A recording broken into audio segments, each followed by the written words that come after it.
हमारे साथ कुछ गेस्ट जुड़ रहे हैं, उनसे आपका सबसे पहले तारुफ करा दें। हमारे साथ अनिल झा, सपा नेता इस वक्त जुड़ गए। अनिल झा, आपका बहुत बहुत स्वागत है। डॉक्टर सूर्यकांत त्रिपाठी कोविड-19 इंचार्ज इस वक्त हमारे साथ जुड़ गए हैं। सूर्यकांत त्रिपाठी जी, आपका बहुत बहुत स्वागत है। जयेश गुरनानी प्रदेश प्रवक्ता है कांग्रेस के, इस वक्त हमारे साथ जुड़ गए। जयेश साहब, आपका बहुत बहुत स्वागत है। शबनम पांडे बीजेपी प्रवक्ता भी इस वक्त हमारे साथ हैं। शबनम पांडे जी, आपका भी बहुत बहुत स्वागत है। डॉक्टर सूर्यकांत त्रिपाठी कोविड-19 इंचार्ज हैं, इस वक्त सीधे उनके पास चल रहे केजीएमयू में। डॉक्टर सूर्यकांत त्रिपाठी जी, मौजूदा वक्त में जो मध्य प्रदेश में हम हालात देख रहे हैं, केजीएमयू में आप हैं, लगातार खबरें भी आ रही हैं, डॉक्टर्स भी संक्रमित निकल रहे हैं, लेकिन देवरिया से खबर हमारे पास आई जहां पर वैक्सीन की किल्लत हो गई है, लोग वैक्सीन नहीं मिल पा रही है। मैं आपसे जानना चाहूँगा किस तरह की इस वक्त ज़मीनी स्थिति है, हॉस्पिटल्स के क्या हाल हैं, किस तरह के लोग को दिक्कतें हो रही हैं, इसके बारे में बताएं। ये बात तो सही है। साल के शुरुआत में हम ये मान चुके थे कि कोविड काफी कुछ कंट्रोल हो गया है।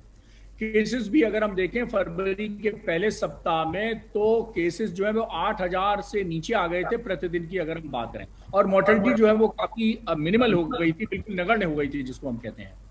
तो एक तरफ हमारा वैक्सीनेशन प्रोग्राम रोल आउट हो रहा था, दूसरी तरफ हमारे केसेस कम हो रहे थे। तो जनता को, हम सभी को, सरकार को, पब्लिक को, चिकित्सकों को, सबको ये लगा कि अब कोरोना जो है वो बाय बाय हो गया, अब कोरोना हमारा जो है वो फ्री हो गए हम। लेकिन अचानक क्या हुआ कि एक तो हमने लापरवाही ले ली कि अब तो भाई वैक्सीन आ गई और वैक्सीन विल टेक केयर, हमारा तो कोई रोल है नहीं। तो हमने जो कोविड एप्रोप्रिएट बिहेवियर होता है, यानी मिलने पे नमस्ते करना, हाथ धोना, मास्क लगाना और 2 गज की दूरी बनाना, ये बिल्कुल हमने समाप्त कर दिया, पहली बात। और दूसरी बात, जो हमारा कोविड की वैक्सीन आई उस पर भी सवालिया निशान लग गए, और जब वैक्सीन पर सवालिया निशान लगे तो एक पब्लिक परसेप्शन गया कि भाई वैक्सीन से पता नहीं फायदा होगा कि नहीं होगा, कहीं नुकसान ना हो जाए, वैक्सीन हमें फायदा करेगी नहीं करेगी। मैं उसकी राजनीति में नहीं जाना चाहता कि किस तरह की टिप्पणी की, लेकिन एक परसेप्शन गया। तो वैक्सीन में बहुत जो एग्रेसिव और एक्टिव रोल होना चाहिए था पब्लिक पार्टिसिपेशन का, वो नहीं हुआ। तो एक तरफ हमारा जो कोविड एप्रोप्रिएट बिहेवियर था वो खत्म हो गया, और दूसरी तरफ हमने जिस स्पीड से अपना वैक्सीनेशन प्रोग्राम रोल अप करना था वो नहीं हो पाया। उसके कारण कोविड को एक मौका मिल गया, और जो लड़ाई हमारे देश में एक तरफ हार चुका था कोरोना लड़ाई और हम जीत की कगार पे पहुंच गए थे, उस कोविड ने हमें दोबारा ट्रांसमिशन, अपनी जो सीरीज है, ट्रांसमिशन की चेन है, वो दोबारा खड़ी कर ली। और हुआ क्या कि इस बार जो देखने में आ रहा है वो ये देखने में आ रहा है कि जो इसकी ट्रांसमिशन की चेन है वो पिछले बार से 3-4 गुना ज्यादा है। पिछली बार जहां केसेस को डबल होने में टाइम लगता था, 1 महीने से ज्यादा टाइम लगता था, इस बार तो 62 दिन में 8,000 से और 1 लाख पहुंच गया।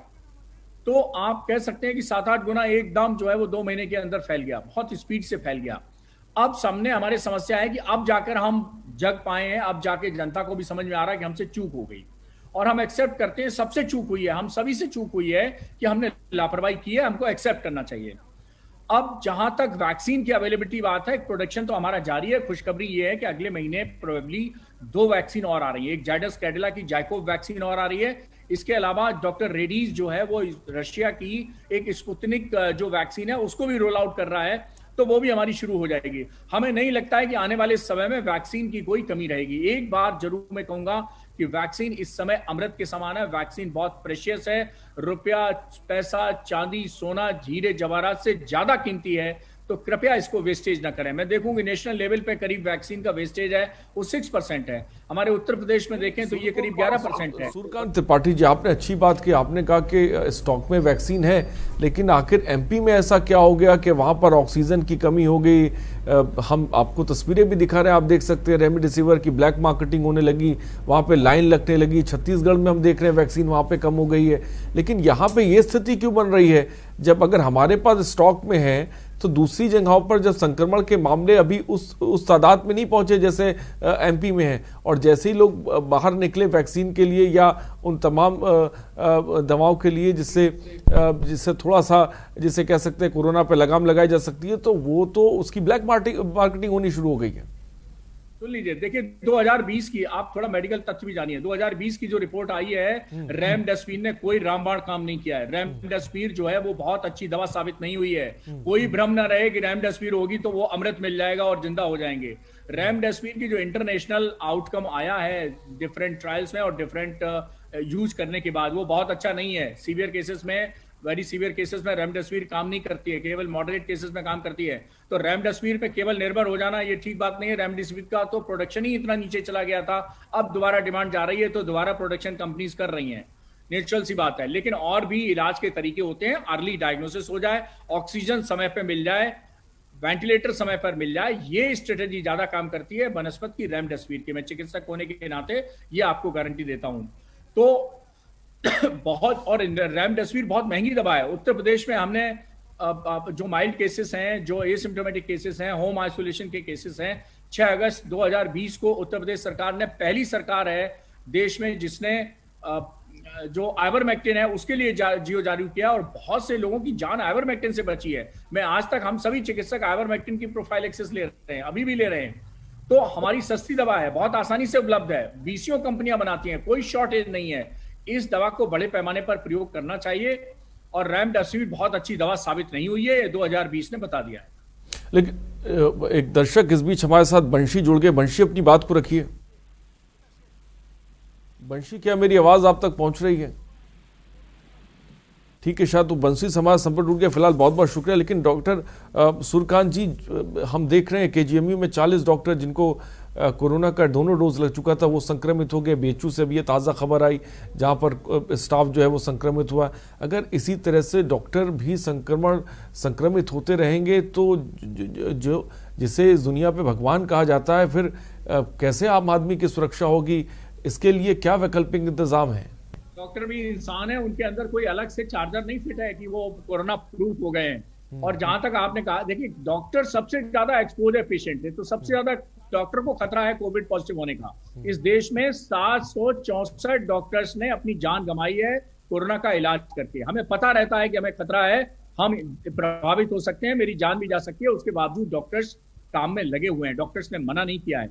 दूसरी बात यह है कि 2 डोज लगने के बाद भी क्यों वैक्सीनेशन होता है, तो मैं आपको बता दूं, लैंसेट में जो एफिकेसी छपी है हमारे कोवैक्सीन इंडियन स्वदेशी वैक्सीन की, वो 81% है। अर्थात 100 लोगों को अगर वैक्सीन लगती है तो 19 लोगों को संक्रमण होने का खतरा है, ये हमको समझना चाहिए। और अगर 19% अगर आप इसी को लाखों में कन्वर्ट कर दें तो ये बहुत बड़ी संख्या हो जाती है। तो वैक्सीन लगने के बाद ऐसा नहीं होता है कि नाक के आगे एक शटर नीचे डाउन हो जाएगा और शटर बंद हो जाएगा, कोरोना ना आ सकता है ना जा सकता है, ऐसा बिल्कुल नहीं हो सकता है। वैक्सीन की दोनों डोजेज लगने के बाद भी कोरोना आपके नाक के अंदर से सांस में जा सकता है, बाहर निकल सकता है, यानी आप संक्रमित हो सकते हैं, आप दूसरों को संक्रमण फैला सकते हैं। इसलिए प्रधानमंत्री जी ने कहा दवाई भी और कड़ाई भी, वैक्सीन के बाद भी आपको मास्क लगाना पड़ेगा, इंजेक्शन के बाद भी, वैक्सीन के बाद भी अगर आप मास्क नहीं लगाएंगे तो आप न सिर्फ संक्रमित हो सकते हैं बल्कि आप दूसरों को भी संक्रमित कर सकते हैं। ये बात हमें समझनी चाहिए। तो ये दुष्प्रचार हमें नहीं करना चाहिए कि 2 वैक्सीन लगने के बाद भी अगर कोविड संक्रमित हो रहे हैं तो वैक्सीन से क्या फायदा। बिल्कुल फायदा है। वैक्सीन ओवरऑल नंबर 1 मोर्टेलिटी को प्रिवेंट करती है, नंबर 2 गंभीर बीमारी से बचाती है, नंबर 3 संक्रमण पे आपका प्रोटेक्शन करती है। और वो संक्रमण का प्रोटेक्शन रेट क्या है? मैंने कहा 81%, 80% के आसपास संक्रमण को प्रोटेक्शन का रेट है वैक्सीन का। 100% कोई वैक्सीन नहीं है। फाइजर और मॉडर्ना वैक्सीन इतनी महंगी वैक्सीन है, उनका भी प्रोटेक्शन 95% है, 100% किसी वैक्सीन का नहीं है। ये बात हम सबको समझ लेनी चाहिए कि 100% फुल प्रूफ गारंटी वैक्सीन नहीं है। वैक्सीन के लगने के पहली बात तो 2 से 4 हफ्ते बाद पूरी तरह से प्रोटेक्शन मिलता है, और वो भी मिलता है 80-82% के आसपास, यानी 20% ये पूरा खतरा बना रहता है कि आपको संक्रमण फिर भी हो सकता है, लेकिन कम होगा, सिम्पटम कम होंगे, आईसीयू में नहीं जाना पड़ेगा, वेंटिलेटर पे नहीं जाना पड़ेगा। डॉक्टर साहब क्या कहेंगे इसको लेकर? जो बात गणेश ने कही कि आपने कहा कि रेमडेसिविर इतनी कारगर नहीं है, वैक्सीनें हमारे पास है, कुछ और दवाओं का आपने जिक्र किया, लेकिन डॉक्टर ही बता रहे होंगे ना कि भाई आप ये चीज लेकर आइए, तभी लोग भाग रहे हैं, लोग कतारों में लगे, 15-15, 20-20 हज़ार रुपए देने को तैयार हैं। तो क्या ये आपदा को अवसर बदलने में सबको ही लगे हुए हैं क्या सर? बिल्कुल आपदा को अवसर बदलने में लगे। मैं आपको याद दिला दूं, इन्हीं दिनों में पिछले साल 2020 में जब अमेरिका के राष्ट्रपति डोनाल्ड ट्रंप ने कहा कि भाई क्लोरोक्विन बहुत अच्छा काम करती है, तो पूरी दुनिया में हाइड्रोक्सी क्लोरोक्विन की इतनी डिमांड बढ़ गई कि अमेरिका हिंदुस्तान सप्लाई करने में परेशान हो गया। एक एक गोली के लिए लोग तरस गए। बाद में रिपोर्ट आई कि हाइड्रोक्सी क्लोरोक्विन के साइड इफेक्ट ज्यादा है।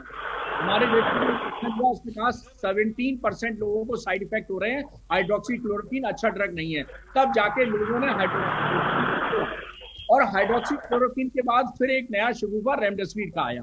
तो देखिए, ये तो शगुफा चलते रहते हैं। हकीकत यही है जो आपके अभी पत्रकार कह रहे थे, जो सामने माइक लेके खड़े हैं, जिन्होंने कहा कि वाकई में इस स्पेसिफिक दवा अभी तक कोई नहीं है। ऐसी कोई रामबाण दवा नहीं है जो कोरोना के लिए 100% एफिकेशियस हो। तो रेमडेसिविर का हवा इसलिए बना हुआ है क्योंकि 2020 में जब पीक पे कोरोना थे तो सबसे ज्यादा पॉपुलर दवा यही हुई थी। और दूसरी एक चीज और है कि यही महंगी दवा है। मैं आपको बता दूं कि 2 दिन पहले मेरे पास महोबा से एक मेरे जानने वाले रेमडेसिविर नहीं मिल रही है। मैं कोरोना पॉजिटिव हूँ, वैसे तो मैं ठीक हूँ, लेकिन मान लो जरूरत पड़ जाए तो मेरे लिए देखिए मैं आपको दुगने तिगने पैसे दे दूंगा।